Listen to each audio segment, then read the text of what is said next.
Hello and welcome back to Shakesyear. We are working on Merry Devil of Edmonton, and we get to hear from Peter Fabel today in Act 2, Scene 2. Now, Act 2, Scene 1, we got to meet the clowns, and they're going to try to steal a deer or kill a deer on the king's property. That's a whole thing that's happening. But Act 2, Scene 2, we're back at the George Inn, and we have the elder Mounchensey and Sir Arthur Clare and Dorcas Clare and Millicent Clare and Peter Fabel are all there, and the elder Mounchensey and Arthur Clare come storming out. They've obviously been arguing, and because Clare has called off the wedding, and Mounchensey disagrees strongly. He's like, what is this? We had a deal. And Claire's like, no, I don't think that your dowry is sufficient. And Mounchensey's like, what are you talking about? My son's of good blood. We have all this, they're a good match. They're a good match.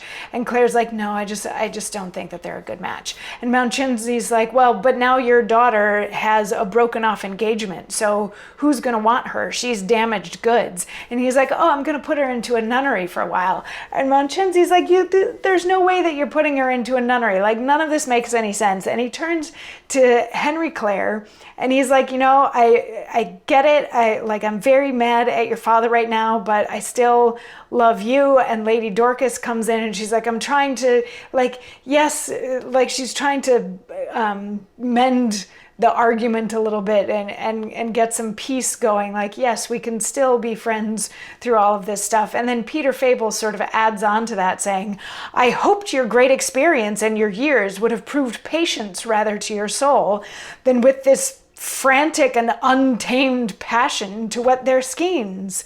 And but for that I hope their friendships are too well confirmed and their minds tempered with more kindly heat than for their froward parents' sores, that they should break forth into public brawls.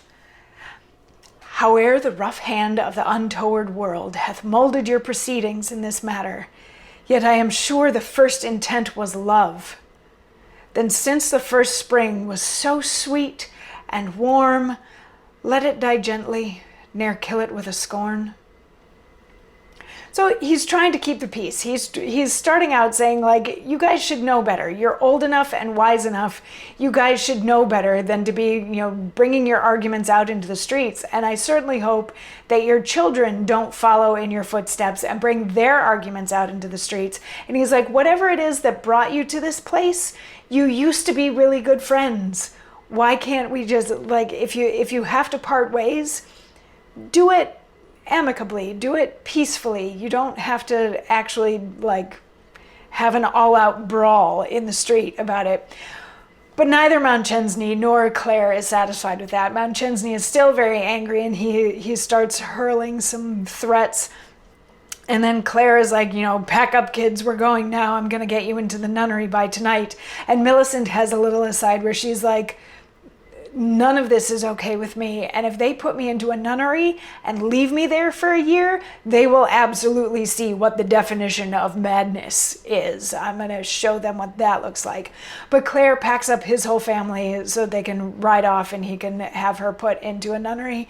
And Mounchensey rides off also in a huff. And Peter Fabel gets another moment at the end of the scene to share with the audience what his plans are, having seen this whole argument unfold.